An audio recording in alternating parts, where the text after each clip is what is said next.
Perkenalkan, nama saya Janet Jessica Laura Milenia Kumayas.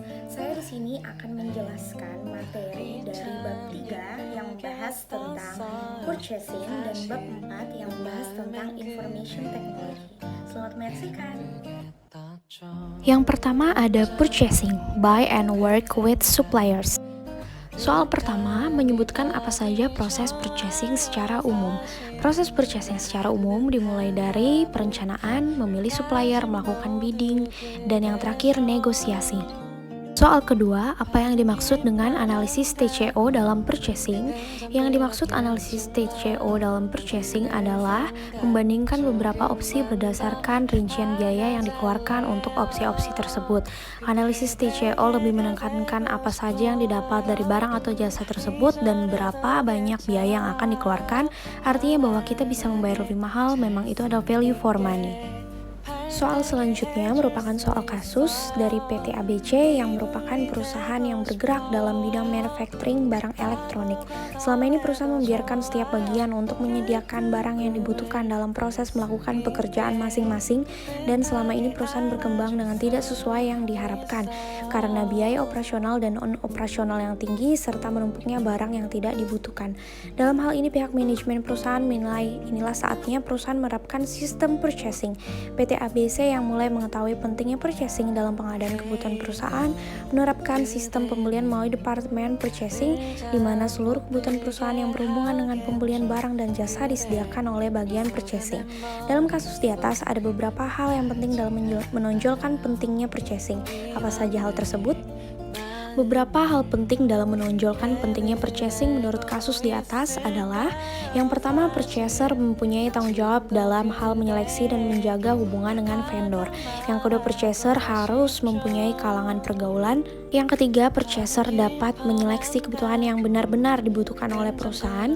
Yang keempat, purchaser harus mempunyai kemampuan dalam negosiasi baik intern maupun ekstern dari perusahaan.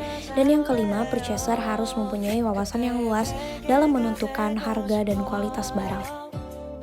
Selanjutnya kita akan membahas bab dari Information Technology, Reduce Waste and Facilitate the Transition to a Low Impact Operation. Soal pertama menyebutkan deskripsikan data-data dan informasi apa saja yang diperlukan untuk merancang sistem informasi di perusahaan yang bergerak di bidang usaha traveling. Jawabannya adalah data-data dan informasi yang diperlukan untuk merancang sistem informasi di perusahaan yang bergerak di bidang usaha traveling antara lain: yang pertama ada data, barang-barang untuk keperluan travel, jual beli tiket, jenis kendaraan, dan travel. Yang kedua, informasi, tanggal keberangkatan dan kedatangan, tujuan wisata, dan harga tiket. Soal kedua, sebutkan dan berikan penjelasan ciri dan informasi yang berkualitas. Jawabannya, ciri-ciri dari informasi yang berkualitas yaitu relevan, informasi yang diberikan harus sesuai dengan yang dibutuhkan. Yang kedua, lengkap, artinya informasi harus diberikan secara lengkap. Yang ketiga, akurat, informasi harus mencerminkan keadaan yang sebenarnya. Dan yang keempat, tepat waktu, informasi itu tersedia atau ada pada saat informasi tersebut diperlukan. Soal ketiga, bagaimana teknologi informasi memberikan kontribusi pada keberhasilan bisnis? Berikan beberapa contoh dari kasus terkait nilai bisnis pada teknologi informasi yang menunjukkan kesimpulan ini. Teknologi informasi merupakan kunci utama perkembangan.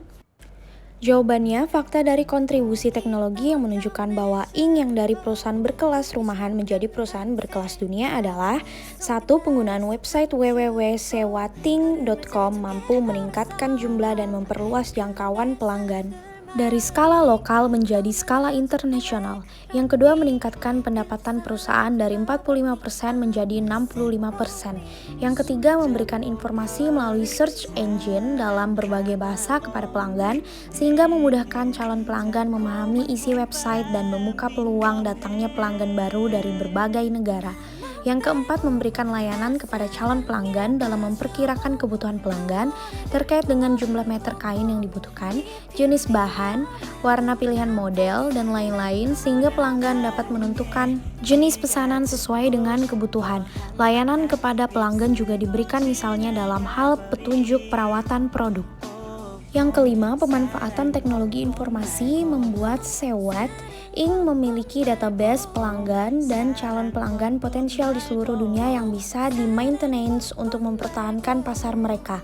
Yang keenam, penggunaan teknologi informasi juga dilakukan untuk operasional perusahaan atau sistem keuangan, SDM, dan sistem operasional penjualan sehingga mampu mengurangi biaya operasional sehingga meningkatkan efisiensi perusahaan.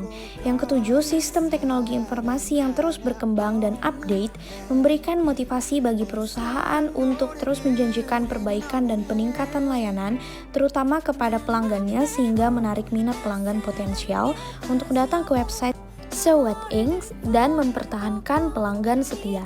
Yang kedelapan, pemanfaatan teknologi informasi menjadi pimpinan Sewot Inc. mendapatkan berbagai penghargaan sebagai perusahaan yang memiliki inovasi dalam teknologi informasi sehingga memberikan tambahan motivasi untuk terus berkembang serta tambahan modal untuk pengembangan perusahaan. Dan yang terakhir, penggunaan teknologi informasi ternyata juga mampu meningkatkan kepuasan pelanggannya karena keakuratan dalam menentukan proses pengerjaan, waktu pengerjaan, dan harga. Terima kasih telah menyaksikan.